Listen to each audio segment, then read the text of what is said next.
Dastlab forum doirasida Gertsen nomidagi Rossiya davlat pedagogika universitetining Toshkent shahar filialida adaptiv sport festivali bo'lib o'tdi. Mazkur tadbirda sport vaziri Adham Ikromov, Gertsen nomidagi Rossiya davlat pedagogika universiteti rektori Sergey Tarasov, Ijtimoiy himoya milliy agentligi direktori o'rinbosari, O'zbekiston adaptiv sport turlari assotsiatsiyasi va Milliy paralimpiya qo'mitasi raisi Muxtorxon Toshxo'jayev, Ijtimoiy himoya milliy agentligi direktori o'rinbosari Usmon Sharifxo'jayev, shuningdek oliy ta'lim muassasalari, taniqli sportchilar va mutaxassislar ishtirok etdi. Festival doirasida adaptiv jismoniy tarbiya bo'yicha amaliy mashg'ulotlar, ota-onalar uchun motivatsion seminarlar, bolalar uchun mashhur illüzionist Sergey Safronov shou dasturi, inklyuziv ta'limga oid ilmiy uslubiy adabiyotlar taqdimoti, maxsus texnologiyalar taqdim etilgan Wi-Fi zona, adaptiv sport turlari bo'yicha ko'rgazmali mashg'ulotlar va o'yinlar o'tkazildi. Xalqaro ekspertlar va mahalliy mutaxassislar hamkorligida tenglik va inklyuzivlik g'oyalarini targ'ib etish, maxsus jihozlardan foydalanilgan holda amaliy mashg'ulotlarni tashkil etish hamda adaptiv sport bo'yicha ilmiy standartlarni muhokama qilish ishlari amalga oshirildi.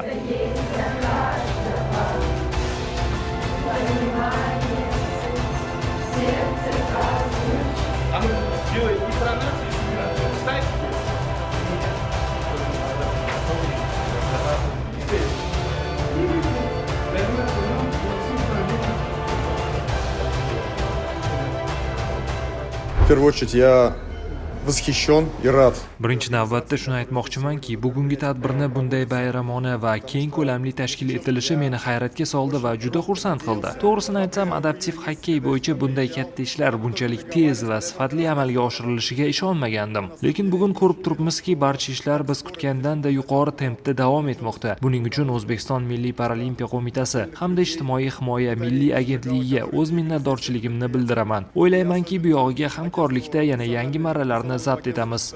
Эмоции переполняют. Bu festival ajoyib emotsiyalarni taqdim etdi. Kichik tashabbusimizni yuqori baholab, juda katta tashkiliy ishlarni amalga oshirgan O'zbekiston tomoniga minnatdorchilik bildiramiz. O'zbekistonda adaptiv xokkeyni rivojlantirish, yoshlarni bunga jalb qilish va mazkur sport turini yangi darajaga olib chiqish uchun barcha imkoniyat va sharoitlar borligini ko'ryapmiz. Bizni xursand qilgan yana bir jihati, tadbir davomida paralimpiyachilar o'zlari bosib o'tgan yo'l haqida barchaga so'zlab bergani bo'ldi. Ularni eshitgan yoshlar imkoniyat cheklangan insonlarning matonati, irodasi va ishonchiga yana bir bor guvohi bo'lishdi. Bu yerga tashrif buyurgan ota-onalar va bolalar unutilmas taassurotlar bilan qaytishi aniq. Mazkur tashabbusni qo'llab-quvvatlayotgan prezidentlarimizga alohida rahmat aytishimiz lozim. Adaptiv sport turlariga berilayotgan e'tibor barchamizni xursand qilmoqda. Navbatdagi kunda Alpomish muz saroyida paralimpiyachilar matonati xalqaro forumi va adaptiv sport festivalining tantanali ochilish marosimi bo'lib o'tdi. Unda Rossiya adaptiv xokkey federatsiyasi tomonidan O'zbekistonda adaptiv xokkeyni rivojlantirish maqsadida sport jihozlari tantanali topshirildi. Taniqli san'atkorlar ishtirokidagi konsert dasturi va matonat maktabi motivatorlarining motivatsion chiqishlari esa barchada katta taassurot qoldirdi. Shuningdek, tadbir davomida rossiyalik xokkeychilar ishtirokida adaptiv xokkey bo'yicha ko'rgazmali o'yin o'tkazildi.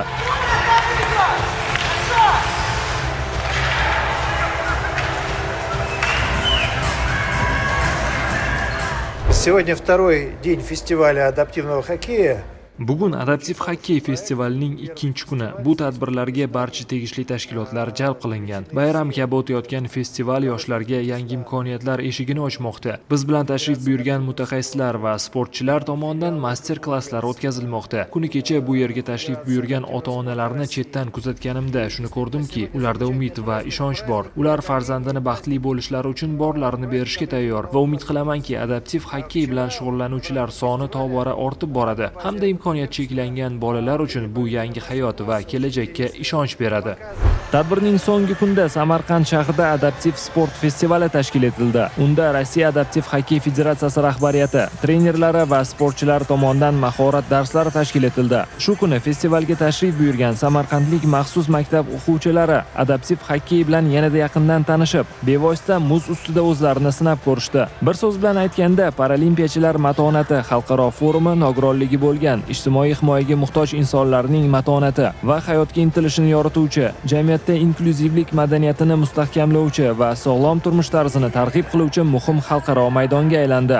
O'zbekiston Respublikasi Prezidentining Paralimpiyachilar matbuot maktabi faoliyatini tashkil etish chora-tadbirlari to'g'risidagi 270-son qarori bilan belgilangan vazifalarni amalga oshirish, shuningdek, bu borada O'zbekiston tajribasini xalqaro miqyosda tatbiq etish maqsadida 24-27 noyabr kunlari Toshkent va Samarqand shaharlarida Paralimpiyachilar matonati xalqaro forumi va uning doirasida adaptiv sport festivali o'tkazildi.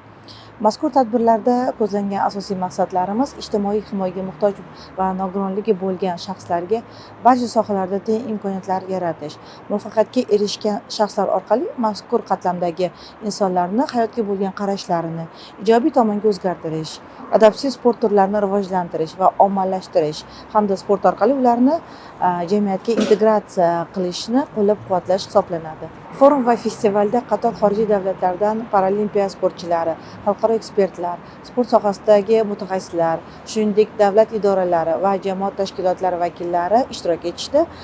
Dastur doirasida katta yutuqqa erishgan, nogironligi bo'lgan mashhur insonlar bilan motivatsion uchrashuvlar, shuningdek adaptiv sport infratuzilmalari va ta'lim dasturlarini rivojlantirish masalalariga bag'ishlangan muhokama sessiyalari o'tkazildi. Noyabr oyi davomida Paralimpiya oilasida o'tkazilgan xalqaro musobaqalar, tayyorgarliklar hamda tadbirlar tafsilotlariga oid lavhalarimiz mana shulardan iborat edi. Kelgusi dasturlarda ko'rishguncha xayr. Salomat bo'ling.